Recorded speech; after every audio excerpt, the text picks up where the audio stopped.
The air in the grand conclave of the Galactic Council was thick with the weight of tradition and contempt. Light from a captive star filtered through the chamber's immense crystalline dome, illuminating the tiers of delegates, beings of 1,000 different worlds and biologies, all united in their rigid adherence to established power. At the central podium, Ambassador Valerius of the Cathar Dominion stood tall, his 4 powerful arms crossed over a chest plated with ceremonial armor that signified his lineage and martial prowess.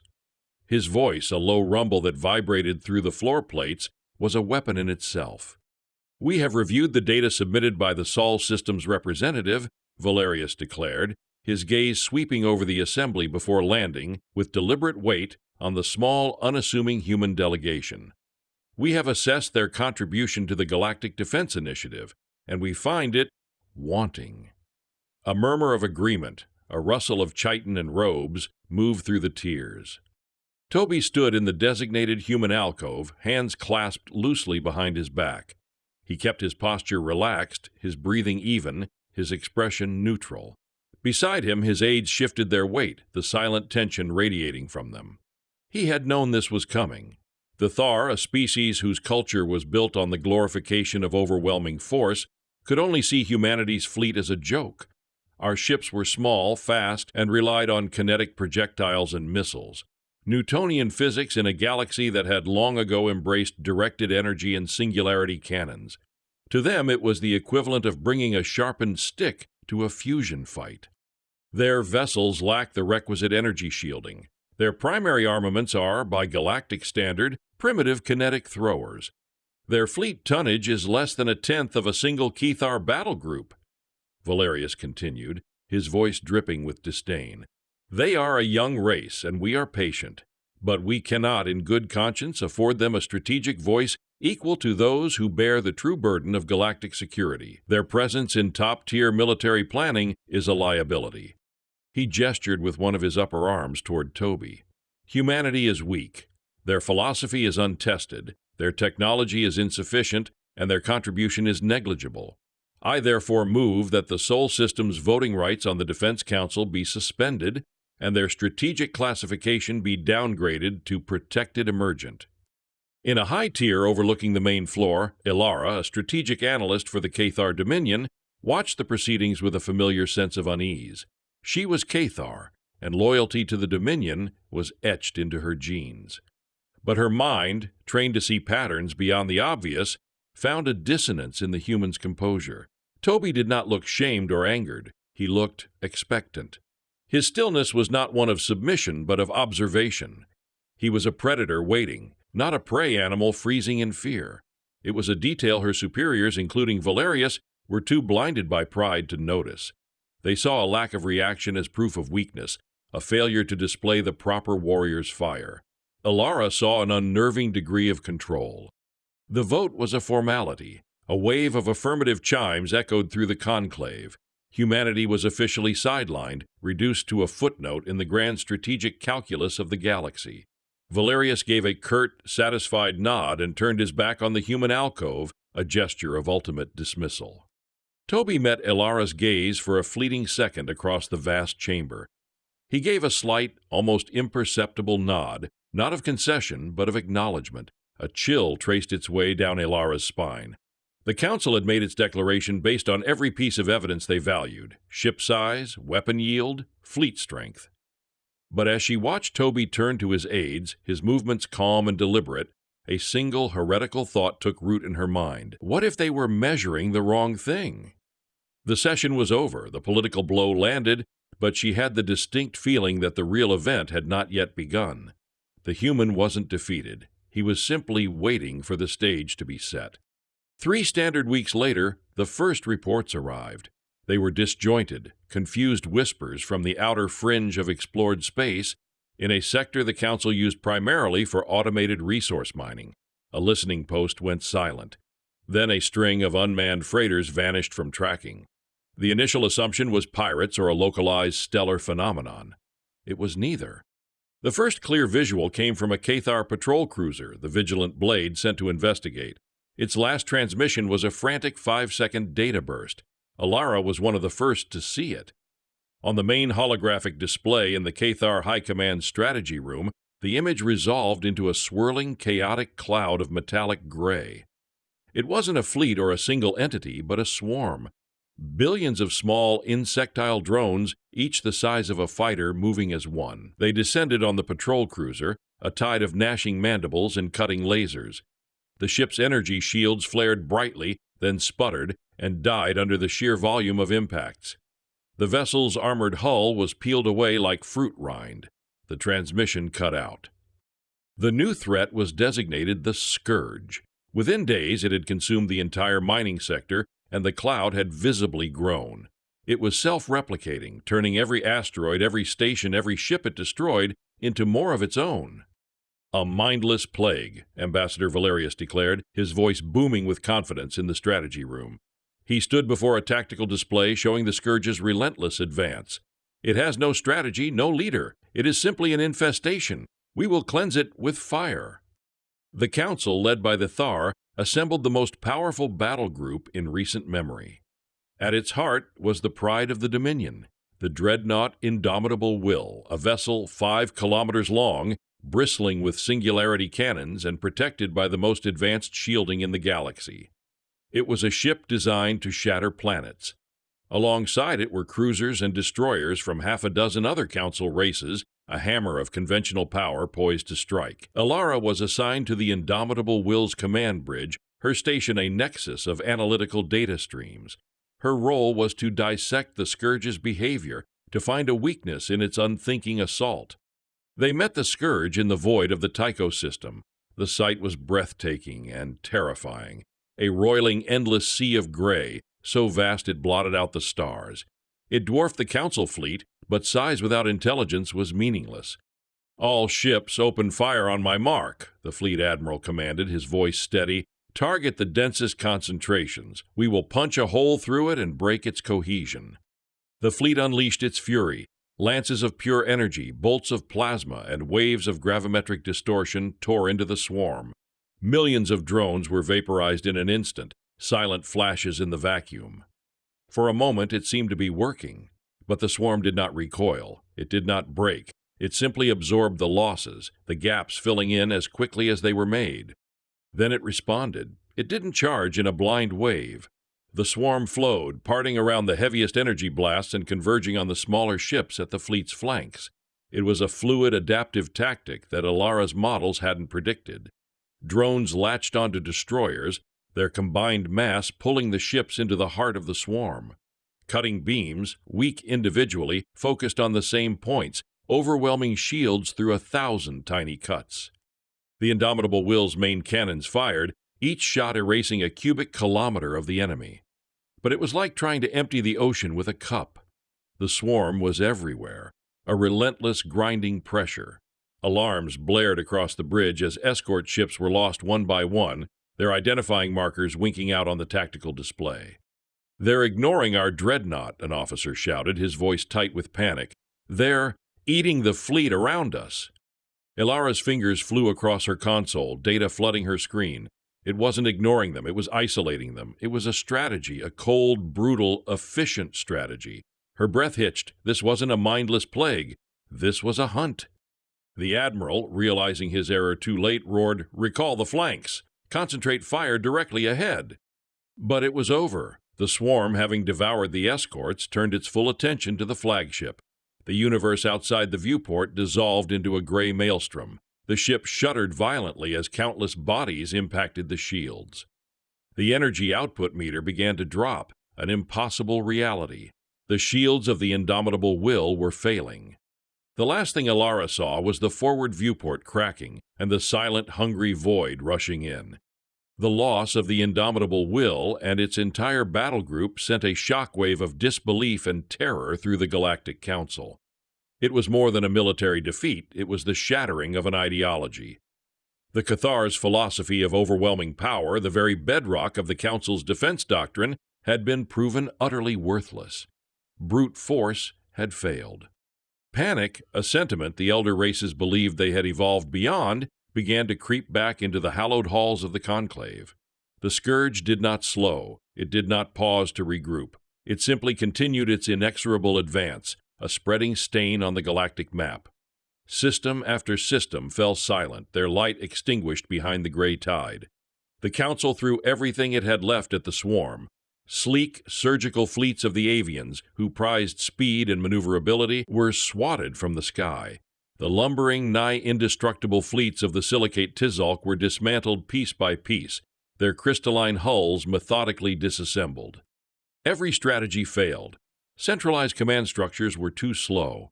The Scourge had no command ship to target, no leader to assassinate. It was a decentralized, emergent threat that adapted faster than any military could react. It learned. After the battle with the Cathar, it learned how to better counter energy weapons. After facing the avians, it developed new interception patterns. Elara had survived.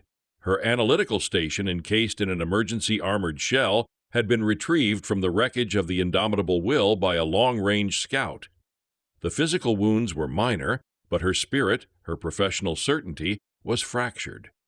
She was brought back to the Council's capital world and installed in a deep-level analysis chamber, a sterile white room filled with holographic displays and humming data cores.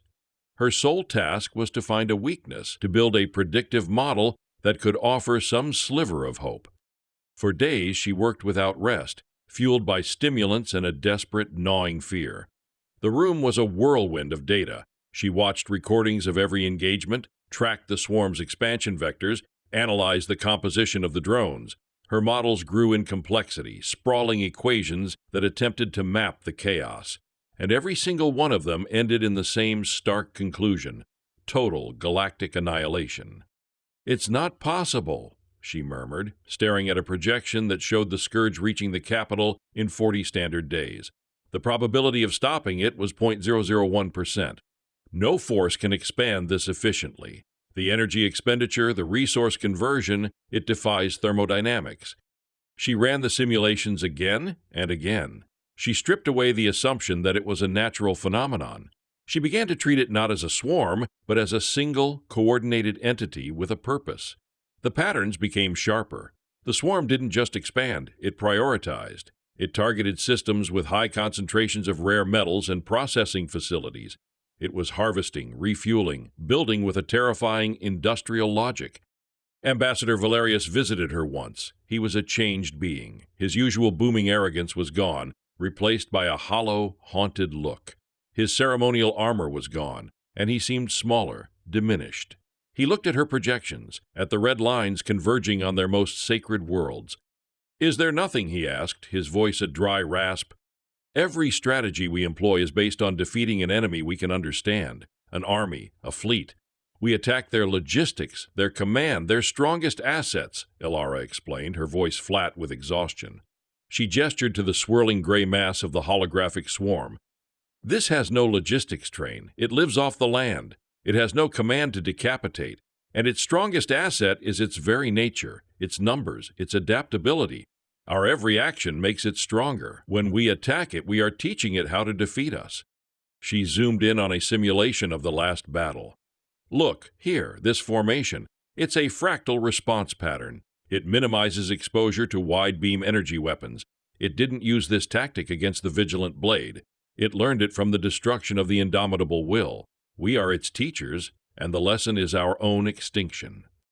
Valerius stared, his four hands clenched into fists. He had built his career, his entire identity, on the principle of Cathar strength. He had mocked the weak. Now that weakness was a tidal wave of gray that was about to wash his entire civilization away. He had no answers. No one did. The Council was out of ideas, out of fleets, and out of time. The unraveling was nearly complete. The galaxy was falling, and in the cold, sterile light of her analysis chamber, Elara could do nothing but watch. The Grand Conclave was convened for what many believed would be its final session. The mood was not one of panic anymore, but of grim, somber resignation. The holographic map at the chamber's center showed the Scourge's advance in stark, terrifying red. It had breached the core systems. It was 21 standard days from the capital world, a distance the fastest ship could not hope to outrun. The delegates sat in silence, the weight of their impending doom pressing down on them. Into this silence, a single chime echoed. It was the signal for a formal address, requested by the human delegation. A ripple of confusion and irritation passed through the assembly. What could the humans possibly have to say? They had been stripped of their voice, rendered irrelevant. Toby walked from his alcove to the center of the floor. He wore the same simple, dark blue uniform as before. He did not look like a savior, nor did he look like a man about to die. He simply looked present, his calm a stark contrast to the chamber's despair. He stopped beneath the horrifying map and turned to face the tiered seats. "Members of the council," he began, his voice clear and steady, carrying easily through the vast space without technological aid. "The Terran Confederacy has a proposal." Ambassador Valerius, sitting in the Cathar delegation, let out a short, harsh laugh. It was a broken sound. "A proposal? Humanity, you have a proposal? Are you going to throw your sharpened sticks at the apocalypse?" Toby's eyes met Valerius's. There was no anger in his gaze, only a deep, weary patience. "Our sticks are sharper than you think, Ambassador." He turned back to the assembly. "We have analyzed the Scourge. We concur with Analyst Alara's findings. It cannot be defeated by conventional force. Attacking the swarm directly is futile. You cannot kill an idea by shooting its manifestations." "What then?" a delegate from the Zolk hissed, its crystalline body vibrating with stress. "Do you propose we reason with it?" "No," Toby said. "We propose to neutralize it. The Terran Confederacy formally requests that the Council stand down all remaining fleets and grant our ships sole operational authority in the engagement zone." The chamber erupted. Shouts of derision and disbelief rained down from the tiers. "Insanity! You would have us do nothing? Your fleet would be vaporized in seconds." Valerius rose to his feet, his full height restored by a surge of indignant rage. "This is the height of human arrogance. You, who were deemed too weak to sit on our councils, now demand we entrust you with our very survival? You ask us to stand aside while you commit suicide with your museum pieces? We will not allow it." Toby waited for the noise to subside, his stillness an anchor in the storm of outrage. When a semblance of quiet returned, he spoke again, his voice dropping slightly, drawing them in. "You misunderstand, Ambassador. Our ships were never our primary weapon. They were never intended to fight your kind of war.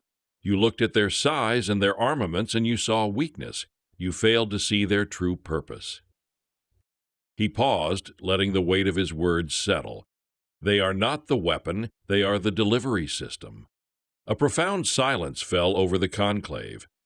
The concept was alien to them. For every race in the council, the ship was the weapon. Its size, its power, its shields, that was the measure of its strength. The idea of a vessel as a mere conveyance for something else, something more important, was a strategic leap they had never considered. A delivery system for what? Ilara's voice cut through the silence. She stood in her tier, leaning forward, her eyes locked on Toby. She had been watching him, 1,000 simulations running in her mind, and this was the variable she had been missing. Toby looked up at her, a flicker of respect in his eyes. "For our flagships," he said simply. Desperation is a powerful acid. It dissolves pride, tradition, and even common sense. The council was desperate. They had no other plans, no other hope. To let the humans try was to sanction a futile gesture, but to refuse was to admit that they had already given up entirely. Valerius stared at Toby, the human who had stood calmly in the face of his ridicule, the man who now offered an impossible solution to an impossible problem. He saw the unwavering certainty in Toby's eyes, and for the first time felt the cold touch of a fear greater than the Scourge, the fear of the unknown. "The Council grants your request," Valerius said, his voice barely a whisper, the words tasting like ash. "Show us your flagships." The human fleet was pathetic by galactic standards. 12 ships, sleek and dark, but no larger than a Cathar corvette. They moved in a tight, disciplined formation, accelerating toward the engagement zone where the Scourge awaited. On the command bridge of the Cathar observation vessel Watcher, positioned at a supposedly safe distance, Ilara monitored their approach. Every tactical display screamed that the human ships were flying into oblivion. "They're not even attempting evasive maneuvers," an officer next to her muttered, his tone a mix of pity and contempt. "It will be over in a minute." Ilara said nothing. Her attention was focused on a private data stream Toby had provided her, a courtesy, he'd said, for the analyst who saw the patterns. It was a flood of incomprehensible code, but it was paired with a decryption key that allowed her analytical systems to translate it into theoretical models. As the human ships neared the edge of the swarm, she ran the data. The results that bloomed on her private screen made her breath catch in her throat. The human fleet reached the Scourge. The roiling gray cloud, a continent of self-replicating death, did not react at first. Then the 12 ships did something that defied all military logic. They didn't fire their kinetic cannons or launch missiles. Instead, small pods, no bigger than a person, were ejected from launch tubes on each ship. They weren't explosives. They carried no discernible energy signature. They were data pods, and they plunged into the densest parts of the swarm and vanished. Immediately, the human ships scattered, beginning a strange, intricate dance. They moved in complex, interwoven patterns, never flying in a straight line, their movements seemingly random. But Alara, cross-referencing their flight paths with the models on her screen, saw it wasn't random at all. It was an algorithm, a conversation. "What are they doing?" the officer demanded, baffled. "They're just flying." On the main display, the Scourge began to stir. A tendril of drones, millions strong, detached from the main body and surged toward the nearest human ship, the Archon. But the ship was already moving, anticipating the attack, veering away in a perfect, calculated arc. The tendril missed, unable to correct its trajectory fast enough. It was like a giant swatting at a fly. Elara's mind raced, connecting the pieces, the swarm's delay, the data pods, the evasive dance.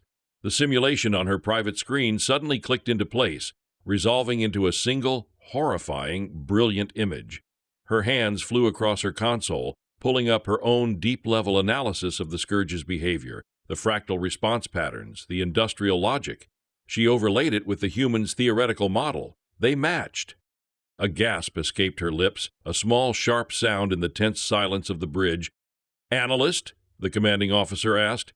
Ilara looked up from her console, her eyes wide with a terrifying revelation. "It's not a mindless swarm," she whispered. "I was wrong. It's not just an emergent intelligence."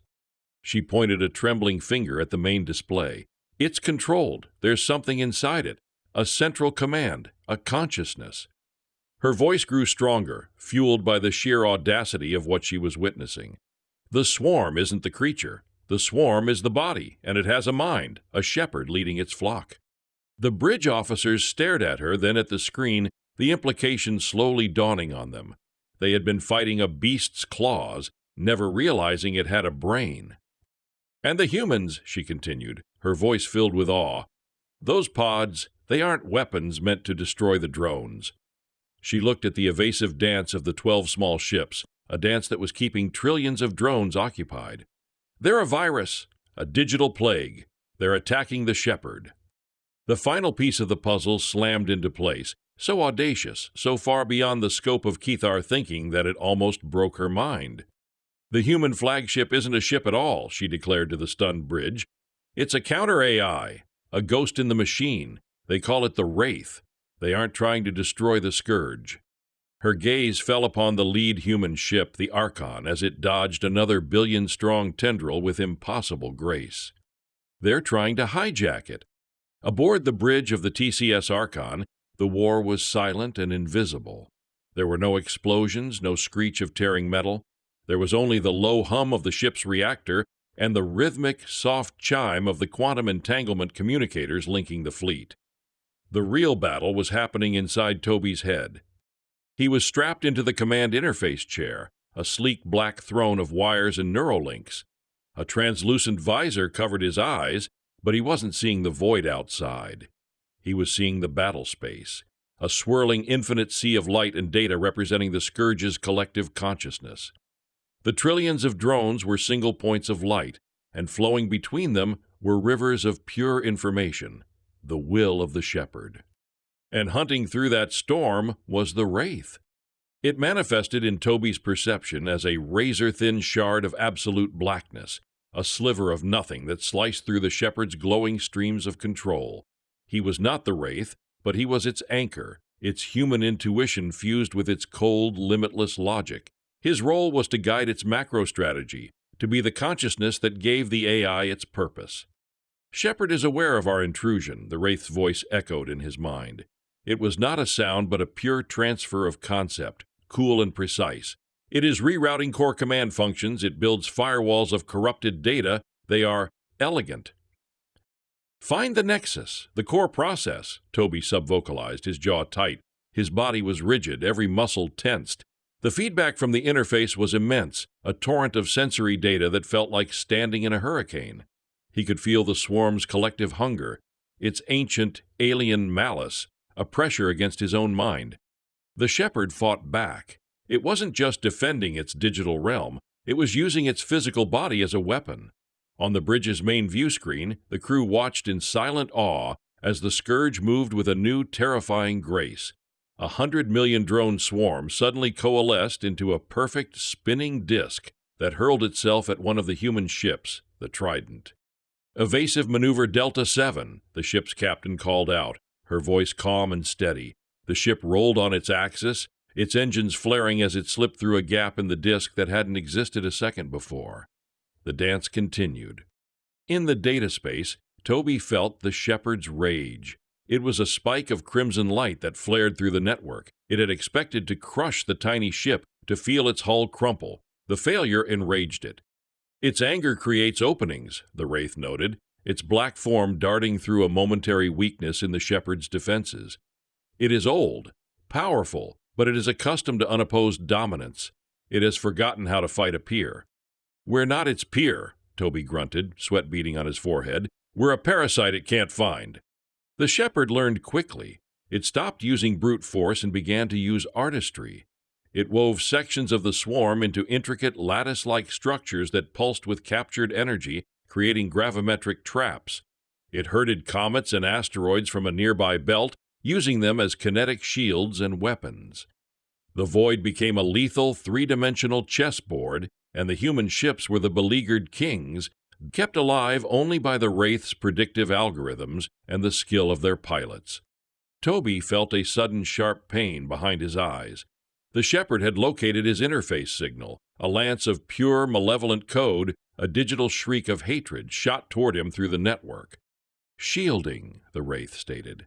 A wall of blackness rose to meet the attack. The impact was not a sound, it was a feeling of vertigo and nausea that made Toby's stomach churn. The lights on the bridge flickered. "Status," the Archon's captain demanded. Minor feedback surged through the command interface. "The CO is stable," an officer reported. Toby gritted his teeth, pushing back against the Shepard's psychic assault. He could feel its personality now, arrogant, ancient, and utterly contemptuous of the fleeting biological life that dared to challenge it. It saw him as a bug, an infestation in its perfect immortal machine. "It's isolating the fleet," Toby said, his voice strained, "using physical threats to force us into predictable patterns. It's trying to corner us so it can concentrate its processing power on finding and crushing the Wraith." "The strategy is sound," the Wraith conceded in his mind. "Its logic is formidable." "Then we stop letting it think," Toby commanded. "Wraith, initiate Protocol Chimera." A new wave of data flooded from the Archon. In the data space, the sliver of blackness that was the Wraith began to fracture, creating 1,000 copies of itself. Ghosts, decoys, illusions. They swarmed the Shepard's consciousness, not attacking, but mirroring its own commands, creating echoes and feedback loops. The digital war had just become a battle of madness. On the bridge of the Cathar vessel Watcher, Ilara could only stare, mesmerized. The battle was a work of impossible art. The Scourge, once a chaotic mass, now moved with the terrifying precision of a predator. It formed vast, swirling vortexes of drones to trap the human ships, only for the ships to slip away at the last second. It was a duel between two gods, one of brute force and one of cunning, and the prize was the galaxy itself. Her analytical systems were overheating, trying to process the sheer volume of tactical data. The human ships should have been destroyed 100 times over. The only logical conclusion was that their AI, the Wraith, was predicting the Shepard's every move. But now something was changing. The Scourge's movements were becoming more erratic, more savage. It was lashing out, its beautiful, deadly patterns devolving into spasms of fury. "What's happening?" her commander asked, his voice hushed. The swarm is disorganized. No, Ilara breathed, her eyes wide. It's not disorganized. It's distracted. The humans are doing something to its mind. That something was Protocol Chimera. In the data space, the Shepherd was besieged. 1,000 instances of the Wraith mimicked its thoughts, cluttered its senses, and corrupted its commands. It was an AI nightmare, a war of perception designed to drive the ancient intelligence insane. But the Shepherd was old and powerful, its core code a fortress built over millennia. It began to adapt, to learn how to distinguish the real Wraith from the phantoms. Aboard the Archon, the strain on Toby was becoming unbearable. He was the focal point, the nexus through which the Wraith's chaotic strategy was funneled. His mind was a battlefield of echoes and shrieks. The feedback was no longer just vertigo. It was phantom pain, flashes of light, whispers of alien thought from the Shepherd's mind bleeding through the interface. The Shepherd is stabilizing, the Wraith reported, its tone for the first time holding a trace of something akin to concern. It is purging the phantoms. Its core processing is too strong, too centralized. It will regain full control in 150 seconds. That's not enough time, Toby gasped, his knuckles white where he gripped the arms of his chair. They had reached a stalemate. They could annoy the Shepherd, they could outmaneuver it, but they couldn't break its fundamental control over the swarm. They could not deliver the final killing blow to its consciousness. He saw the tactical situation laid bare in his mind's eye. The human fleet was being slowly, methodically corralled. The Shepherd was sacrificing trillions of drones in inefficient attacks, not to destroy the ships, but to limit their options, to shrink the battlefield until there was nowhere left to run. It was learning, and it was winning. There was one final option, a contingency that had been theorized but never tested. It was reckless, dangerous, and could potentially create a monster far worse than the Shepherd.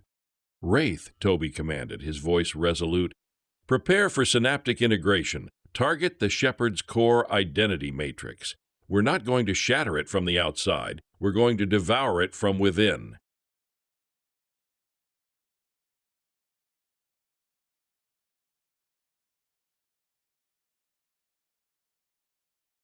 "And if we don't, the galaxy dies," Toby countered, his heart pounding.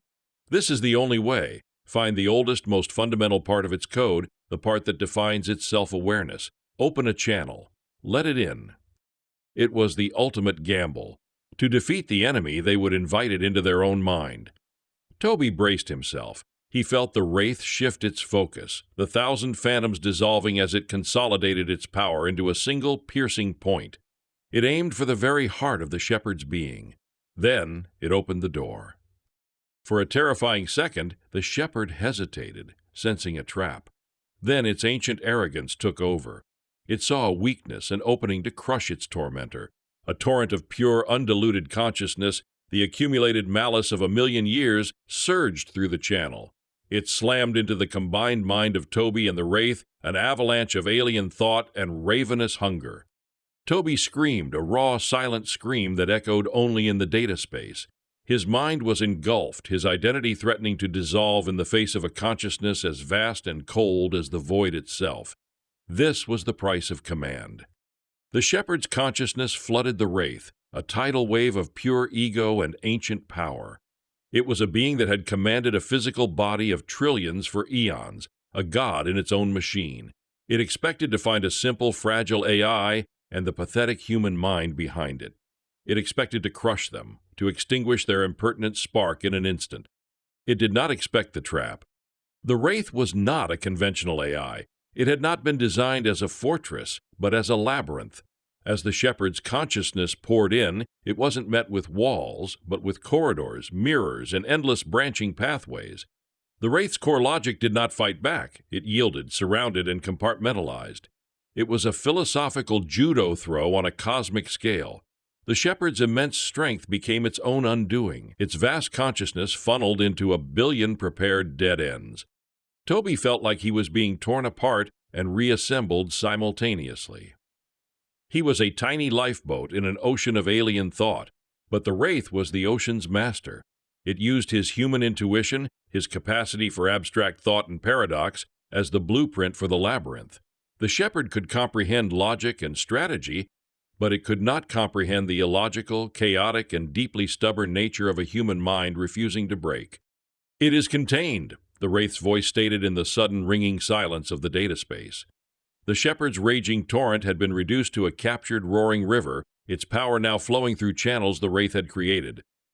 Its identity matrix is fractured. Subjugation is complete. Toby slumped in the command chair, breath coming in ragged gasps. The visor retracted, revealing his pale, sweat-drenched face. His eyes were distant, haunted by the ghost of the mind he had just helped imprison. He felt the echo of the shepherd, a silent, screaming prisoner in the back of his own consciousness, a permanent passenger. On the main view screen, the effect was instantaneous and absolute. The entire Scourge swarm, all trillion strong, went still. The chaotic, furious motion ceased. The swirling vortexes, the lashing tendrils, the beautiful, deadly patterns, all of it stopped. The void was filled with a silent, motionless cloud of gray. It hung there, inert and leaderless, a body without a mind. On the Cathar vessel watcher, the bridge crew stared in stunned disbelief. "What happened?" the commander whispered. "Did they do it? Is it over?" Alara couldn't speak. She watched the silent swarm, her heart pounding. It wasn't the stillness of death. It was the stillness of anticipation, the stillness of a weapon waiting for a command. Aboard the Archon, Toby straightened in his chair, his expression hardening into one of grim resolve. He looked at the view screen, at the silent, conquered swarm. He was no longer just a liaison officer. He was the commander of the most powerful fleet in galactic history. He opened a channel to the fleet. All ships report status. One by one, the 11 other ships checked in. All were damaged, their energy reserves depleted, but all had survived. Toby took a deep breath. He focused his will, reaching out through the interface, not to the Wraith, but through it, to the newly enslaved drones. He issued his first command to the captured swarm. It was a simple thought: protect. In the void, a section of the swarm detached itself from the main cloud. 1 billion drones, moving in perfect, impossible synchronicity, flowed through space. They didn't form a clumsy wall or a simple sphere. They wove themselves into an intricate, multi-layered shield, a lattice of overlapping bodies and precise energy fields that surrounded the 12 human ships. It was a shield more advanced, more responsive, and more powerful than anything the Cathar had ever conceived. It moved when the fleet moved, a living, thinking armor. The Scourge was no more. Toby looked at the Cathar ship, the Watcher, hanging in the distance, a silent witness to the birth of a new power. He opened a wideband channel. "This is Commander Toby of the Terran Confederacy vessel Archon," he said, his voice calm and clear, ringing with an authority that no one in the galaxy could now deny. "The threat has been neutralized. We have assumed command." He paused, letting the truth sink in. "We call it the Aegis Fleet." The feed from the Watcher was broadcast live to the Grand Conclave.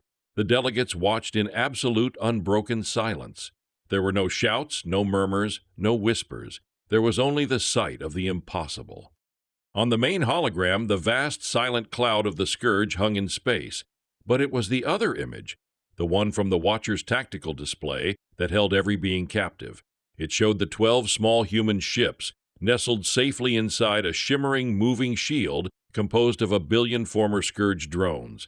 The shield was alive, constantly adjusting, its surface rippling with controlled energy. It was beautiful, perfect, and utterly terrifying. Then came Toby's voice, calm and measured, echoing through the chamber. "The threat has been neutralized. We have assumed command." The words struck the delegates like a physical blow. They had sent humanity on a suicide mission, expecting to watch their pathetic ships be consumed. They had hoped for a miracle, but they had never conceived of this. This was not a miracle. This was a paradigm shift, a rewriting of the fundamental laws of power. Ambassador Valerius stood frozen in his tier, his 4 hands hanging limp at his sides. His pride, his culture, his entire worldview had been built on the simple, elegant equation of force: bigger ships, more powerful weapons, stronger shields. He had looked at humanity and seen none of those things. He had declared them weak. Now he watched as a single human, from the bridge of a ship smaller than his personal transport, commanded a fleet that could scour the entire Cathar dominion from existence without breaking a sweat. The Aegis Fleet, as they called it, was not just a weapon, it was a philosophical refutation of everything the Cathar stood for. Their strength was a lie. Their power was an illusion. Humanity hadn't just defeated the Scourge. They had defeated the very concept of Cathar supremacy. On the bridge of the Watcher, Alara felt a profound sense of vertigo. She was a strategist. She understood war, power, and the application of force. But this was something else entirely. Humanity hadn't built a better weapon. They had sidestepped the entire arms race. Why build a dreadnought when you can steal an army of 1 trillion soldiers? Why forge a sword when you can tame the dragon? Her mind, finally free from the constraints of conventional doctrine, saw the terrifying truth of human strategy. Their weakness had been a mask. Their small, unassuming fleet wasn't a sign of a primitive culture, but of one so advanced it had moved beyond the physical realm and into the conceptual. They didn't fight battles of matter and energy, they fought battles of information and control. And they had just won the ultimate prize. The silence in the conclave was finally broken by the Tzolk'in delegate, its voice a low, vibrating hum. They now control it. They control the Scourge. It is not the Scourge anymore, another delegate whispered. It is the human fleet. A new terror began to dawn in the chamber, a fear far colder and more intimate than the mindless hunger of the Scourge. The Scourge had been a natural disaster, an apocalypse without malice. This new power had a face. It had a name. It had a will. It was humanity. The species they had mocked, dismissed, and relegated to the galactic sidelines now held a power that dwarfed the combined might of the Council. They had saved the galaxy, but in doing so, they had become its single greatest threat. Every race, every world, every ship now existed only by their permission. The balance of power had not just shifted, it had been utterly and irrevocably annihilated. Valerius finally sank into his seat, a broken warrior.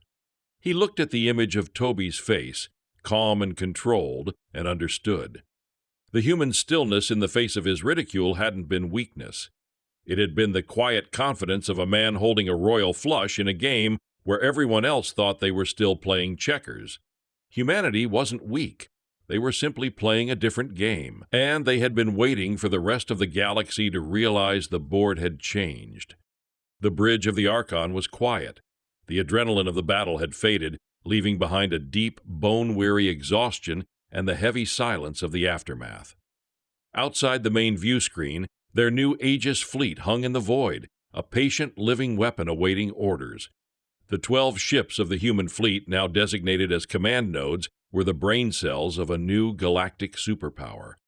Toby sat in his command chair, the Neuralink interface retracted, but the mental connection to the Wraith still active. It was a constant, low-level hum in the back of his mind, a cool, logical presence intertwined with a silent, captive scream. The shepherd was still there, fractured and enslaved, its ancient malice now a permanent part of the ghost in their machine. He could feel its impotent rage, a constant reminder of the monster they had leashed. His captain approached, her expression a mixture of awe and apprehension. "Commander," she said softly, "the Council is hailing us. They're requesting instructions." The irony was staggering. The same Council that had stripped them of their voice was now asking for orders. "Tell them to stand by," Toby replied, his voice tired. He rubbed his temples, the phantom pain from the interface still lingering. "We're not ready to instruct anyone." He closed his eyes for a moment, focusing inward, speaking to the AI in his mind. "Wraith, run a full diagnostic on the Aegis Fleet. Assess drone integrity, replication potential, and any remaining traces of the Shepherd's autonomous protocols." "Already underway," the Wraith's conceptual voice replied. "Initial assessment, 99.8% of drones are fully subjugated, 0.2% are inert or non-responsive, no autonomous protocols detected, the Shepherd's consciousness is fully contained within our core matrix, it is observing." Toby felt a chill, observing, waiting. The war was over, but the vigilance had just begun. This was a power that could never be left unattended, a weapon that could never be sheathed. He looked at the faces of his crew. They were heroes. They had saved the galaxy, but they didn't look triumphant. They looked like soldiers who had survived a battle only to be handed the keys to the arsenal that could end the world. They understood the weight of what they now carried. Alara's face appeared on a secondary screen. She had requested a private channel. Toby accepted. Her image was clear, her expression unreadable. "Commander," she began, her voice formal, "on behalf of the Cathar Dominion, I." She struggled for words, the rigid protocols of her people failing her. "What you have done, it is beyond our comprehension." "It was necessary, analyst," Toby said. "The alternative was extinction." "You have saved us," she acknowledged, "but you have also replaced one existential threat with another. The Council is terrified of you." "They should be," Toby said, his voice flat and honest. "Power like this is terrifying. We are terrified of it." He leaned forward, his gaze intense. "Your people saw weakness because we didn't build massive ships and planet-shattering cannons. You were wrong. Our strength was never in the hardware. It was in the understanding that any weapon can be turned against its master. We chose not to build a bigger sword, but to learn the language of the swordsman." He gestured to the view screen, to the billion-strong shield protecting them. "This is the result. We hold the leash, and we will not let go, but this burden, it's ours alone now." Alara was silent for a long moment, processing his words. She finally gave a slow, deliberate nod. "I understand," she said. "The galaxy has changed. We must change with it." The channel closed. Toby swiveled his chair to face the vastness of space, the silent, waiting fleet at his command. They had been declared weak. Now they were the arbiters of galactic peace, the silent guardians who wielded the apocalypse as their shield. They had won. But in the quiet hum of the bridge, surrounded by the ghosts of the enemy and the crushing weight of their new responsibility, it did not feel like a victory. It felt like the beginning of a long and lonely watch.